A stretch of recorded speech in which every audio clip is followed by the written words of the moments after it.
Bonjour, peuple de Dieu. Aujourd'hui, j'aimerais vraiment, j'ai à cœur de vous partager 2 Chroniques, chapitre 20.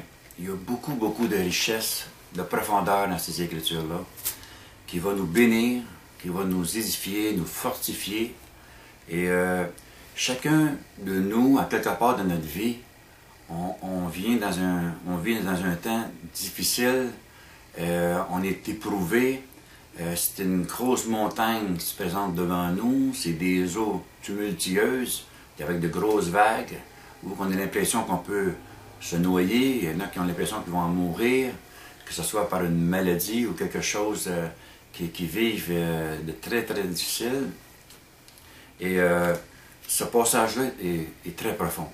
Puis on a des clés très importantes, comment avoir la victoire. Une victoire certaine et sûre contre les attaques de l'ennemi. Donc, on va partager ensemble ce passage-là, qui est 2 Chroniques, chapitre 20, où est-ce que le roi Josaphat est confronté à une nouvelle qui fait peur. Une nouvelle qui fait qu'il y a une frayeur. Donc, il doit vers qui qu'on doit se tourner, c'est exactement comme lui il l'a fait. Il s'est tourné vers l'Éternel. C'est la seule solution, c'est la clé. C'est tout ce qui est le plus sage à faire, c'est de se tourner vers l'Éternel qui est le Tout-Puissant. Donc, si on regarde ça, au chapitre 20, verset 1, il est écrit « Après cela, les fils de Moab et les fils d'Ammon, et avec eux des Maonites, marchèrent contre Josaphat pour lui faire la guerre.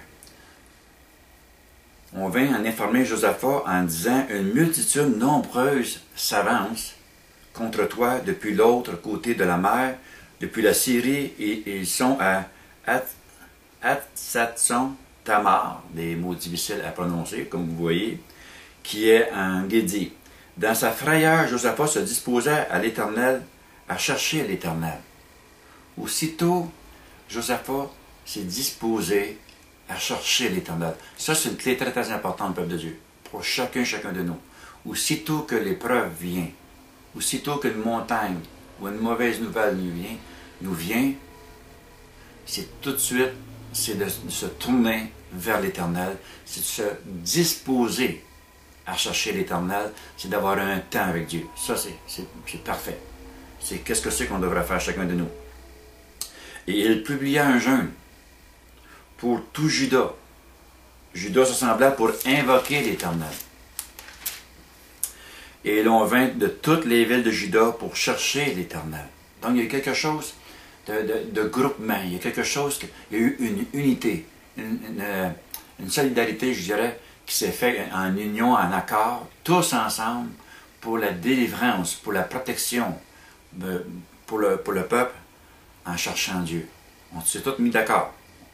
Josaphat se présenta au milieu de l'assemblée de Juda et de Jérusalem, dans la maison de l'Éternel, devant le nouveau parvis, et il dit, « Éternel Dieu de nos pères. » Donc ici, Josaphat, avec le peuple, il s'est confié à Dieu. Donc, prier, c'est aussi se confier à Dieu. Si vous vous confiez à l'homme, qu'est-ce que c'est que l'homme peut faire pour vous aider? Bien souvent, ça va être pour sa chair. Bien souvent, c'est pour peut-être aussi s'élever. Des fois, on veut aider. Il y a un groupe de personnes qui veut aider, mais pour être connu, en réalité, pour être gentil, mais en même temps, on demande peut-être quelque chose en retour, mais pas Dieu. Dieu, tu te tournes vers Dieu et tu ne seras jamais déçu. Parce qu'il est le Tout-Puissant. Il vous demande, qu'est-ce qu'il vous demande en retour? C'est de croire seulement. C'est de croire seulement et d'appliquer sa parole, qui est sa volonté. Donc ici, Josaphat s'est confié à Dieu en priant et tout ça. Et soudainement, il s'est passé quelque chose au verset 13. Tout Juda se tenait debout devant l'Éternel avec leurs petits-enfants, leurs femmes et leurs fils. Tous étaient concernés devant cette épreuve-là. Alors l'Esprit de l'Éternel saisit au milieu de l'assemblée Jacaziel, fils de Zacharie, fils de Ben-Adja, fils de Jéel, fils de Matania, lévite d'entre les fils d'Asaph. Des fois, je peux me tromper dans les mots, mais vous savez très bien ce que je veux dire. C'est pas grave, ça, si on se trompe. C'est de comprendre la parole de Dieu, que c'est essentiel. Alors l'Esprit de l'Éternel saisit au milieu de l'assemblée Jacaziel, Et puis, il a saisi quelqu'un. Donc, dans la prière, ça, je vous dis une chose, la parole de Dieu, c'est très important. En 2012, il va falloir que l'Église, et ça ici, c'est une prophétie. Ça vient de l'Éternel, ça vient de l'Esprit de Dieu. En 2012, le peuple de Dieu, on doit s'approcher de l'Éternel. On doit prier davantage. On doit intercéder davantage. On doit louer Dieu. On doit l'adorer avec action de grâce. On doit marcher par la foi et non par la vue et non par l'entendement humain, mais par la foi. Puis il y a quelque chose d'extraordinaire. Je crois beaucoup à la prospérité en 2012, à tous égards.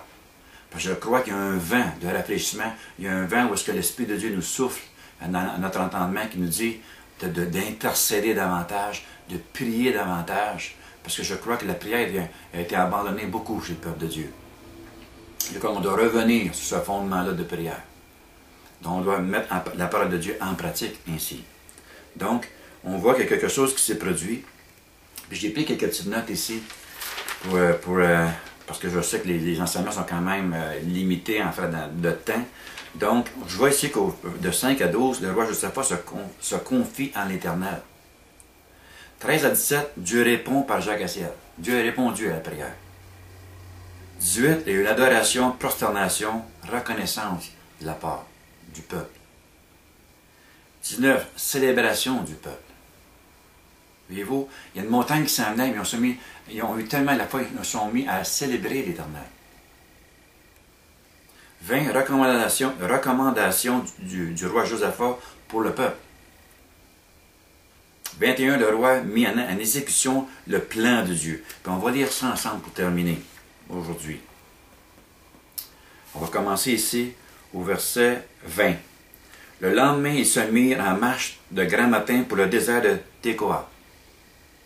À leur départ, Josaphat se présenta et dit, « Écoutez-moi, Juda et habitants de Jérusalem, confiez-vous en l'Éternel, votre Dieu,